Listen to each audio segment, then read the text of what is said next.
Sorry, I jumped the gun there. They are the longest running quartet in the world, weathering 2 world wars.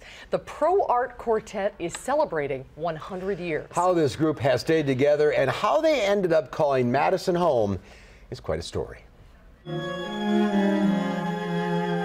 music changes you. The repertoire is unbelievable, and it's worth a lifetime of work. You need more than a lifetime to learn it all. There isn't a moment you think, I'm not a quartet player.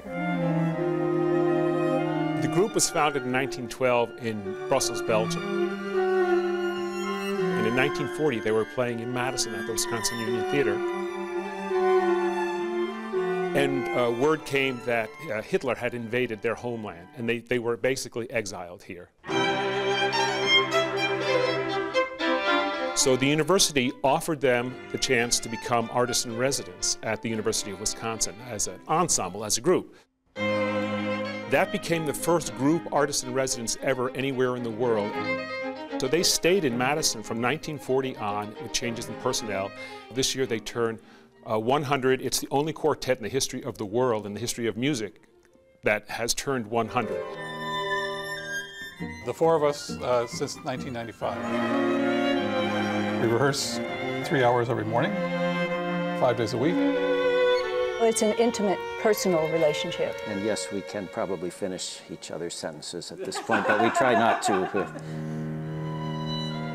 Well, we've all premiered new music before, but this year is pretty intensive that way, thanks to a stunning amount of grant writing and support from the community. We're doing 4 major commissions this year, and we're finding that they keep changing right up to the end of the recording session, I could say. Maybe there's a hunger to get better every day, and if you have that, maybe, and you get better, maybe you don't get dramatically better, but a little bit better every day, that's pretty happy. We're aware of the history. I think we all were when we came, and you want to keep that history going, and we've tried our utmost to do that. It's scary how fast the years go by.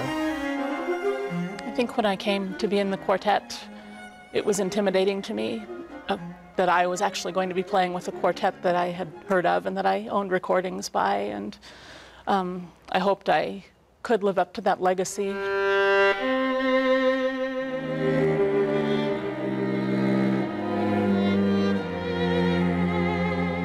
I'm honored to be part in the tradition of some of the great musicians that founded this quartet, and so I think of that all year. And the medium has remained very, very vital to this day, as you see by this year having all these works written for the quartet. And most serious composers want to write for this combination of instruments still. So I think it's been viable for a long, long time. It's spectacular. Beautiful. Yeah, the quartet's performing this Saturday night, 8 o'clock at Mills Hall on campus. If you can't make that, they're performing live at 12:30 Sunday afternoon at the Chazen Museum of Art. That concert will be broadcast live on Wisconsin Public Radio. Oh, that's great. That gives everybody a chance to hear absolutely. them. What a great story, Yeah, too. it really is.